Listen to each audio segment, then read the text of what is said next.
Bourdin Direct, Jean-Jacques Bourdin. Est-ce que vous savez que les cigarettes électroniques parfois sauvent des mariages? Mais oui.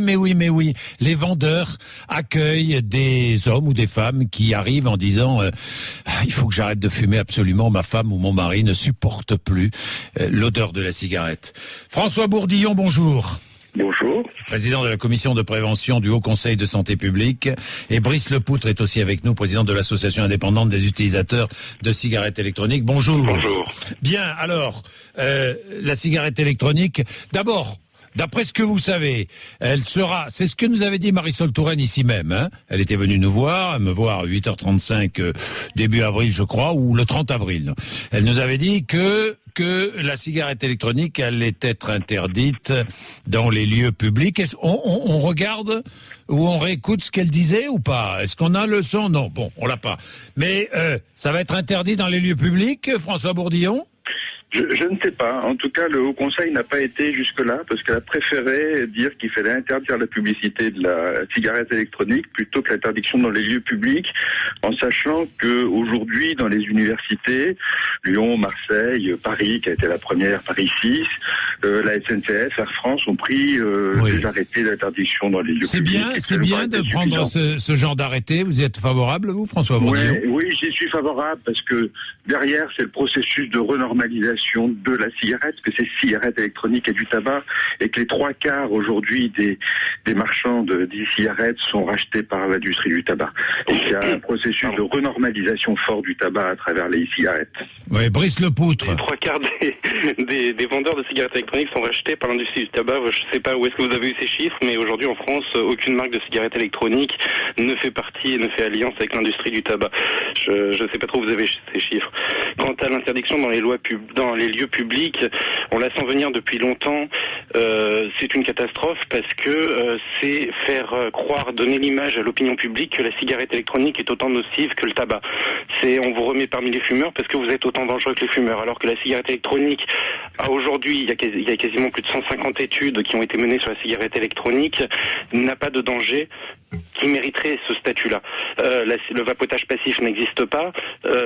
Aujourd'hui, aucun danger, aucune mort de cigarette électronique n'a été référencée. Donc c'est prendre des mesures qui vont faire baisser qui vont reaugmenter le tabagisme chez les gens, vu qu'ils vont renoncer du coup à la cigarette électronique pour revenir au tabac. L'e-cigarette conduit à l'arrêt du tabac, François Bourdillon? Eh bien, on n'en est pas du tout certain. C'est-à-dire qu'aujourd'hui, lorsque vous regardez les études expérimentales, cigarette électronique versus patch par exemple, l'efficacité c'est de 5 à 7%, donc c'est pas supérieur au patch. Et aujourd'hui, on n'est pas capable de dire combien de personnes ont arrêté définitivement avec la e-cigarette. Bien sûr, il y en a qui ont arrêté, mais il y en a qui ont arrêté avec le patch. Il y en a aussi qui ont arrêté spontanément, sans aucun moyen. Brice Lepoutre. Je m'insurge aussi parce que ce chiffre-là de 6 milliards au patch a été obtenu sur l'étude de Bullen. L'étude de Bullen a remis une cigarette électronique lambda aux personnes en leur disant allez-y, arrêtez de fumer. Et dans ce cas-là, on est à 15% de réussite. La cigarette électronique, c'est pas ça. Il faut chercher sa cigarette électronique qui va convenir à soi. Il faut faire un long travail, il ne faut jamais renoncer. Et dans ces cas-là, on a l'étude de Farsalinos, par exemple, qui a été publiée il y a 1 mois ou 2, où ils ont laissé les gens chercher leur Graal pour arrêter de fumer. Et là, on est à 75% de réussite dans l'arrêt du tabac. Il y a également une autre étude anglaise qui a démontré dernièrement qu'avec la cigarette électronique, on avait 60% de chances de plus d'arrêter le tabac qu'avec la simple volonté. Ce qui, c'est quand même énorme.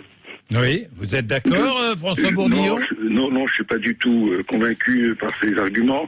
Il faut savoir que dans les études qui sortent sur la cigarette électronique, il y en a beaucoup de méthodologies assez faibles ou médiocres, et qu'ici, clairement, on a des biais de sélection de gens qui veulent arrêter, et déjà, vouloir arrêter, c'est un grand pas vers l'arrêt du tabac, mais que ça soit avec les patchs, avec les cigarettes. Il faut une volonté de toute manière pour y arriver, ça c'est absolument.